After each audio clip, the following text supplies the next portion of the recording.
بسم اللہ الرحمن الرحیم۔ زندگی کبھی کسی کو مفت میں کچھ نہیں سکھاتی۔ جب کوئی کہتا ہے کہ مجھے زندگی نے یہ سب سکھایا ہے تو یقین مانو اس نے اس کی قیمت ادا کی ہوتی ہے۔ لوگ کیچڑ سے بچ کر چلتے ہیں تاکہ کپڑے نہ خراب ہو جائیں، اور کیچڑ کو یہ گمان ہونے لگتا ہے کہ لوگ اس سے ڈرتے ہیں۔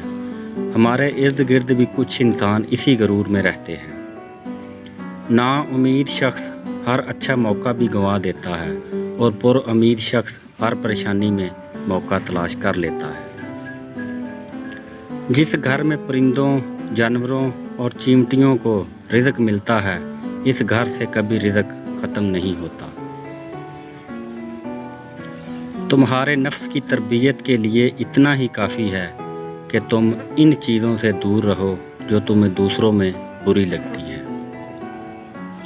گھبرائیں مت، سازشیں بھی انہی کے خلاف ہوتی ہیں جن میں کوئی خاص بات ہو۔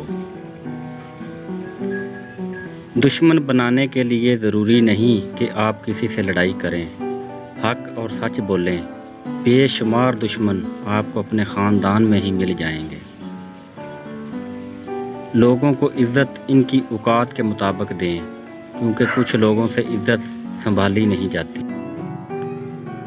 دنیا میں منہ کھولنا مصیبت مول لینا ہے، کیونکہ بند منہ والی مچھلی کانٹے میں کبھی نہیں آ سکتی۔ لباس قیمتی ہو یا سستا، گھٹیا کردار کو چھپا نہیں سکتا۔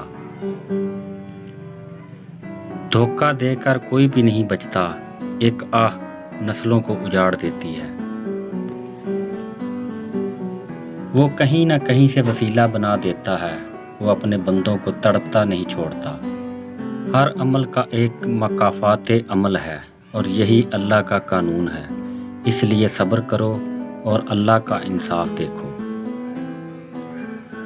جیتنے والا ہمیشہ جیتنے پر توجہ دیتا ہے، اور ہارنے والا ہمیشہ جیتنے والے پر توجہ دیتا ہے۔ زندگی میں زیادہ رشتوں کا ہونا ضروری نہیں، لیکن جو رشتے ہیں ان میں زندگی کا ہونا بہت ضروری ہے۔ سوچ سمجھ والے لوگ جذباتی رویہ نہیں رکھتے، وہ گرد و پیش پر نظر رکھتے اور سوچ بچار سے کام لیتے ہیں، بجائے اس کے کہ اندھا دھند کوئی قدم اٹھائیں۔ نصیحت وہ سچی بات ہے جسے ہم کبھی غور سے نہیں سنتے، اور غیبت وہ بدترین دھوکہ ہے جسے ہم پوری توجہ سے سنتے ہیں۔ ہر وہ چیز جو ہماری ضرورت سے زیادہ ہو زہر ہے، جیسے قوت، اقدار، دولت، بھوک، لالچ، محبت اور نفرت۔ دولت اتنی کمائیں کہ آپ کے بچے ڈاکٹر کو لے کر آئیں، وکیل کو نہیں۔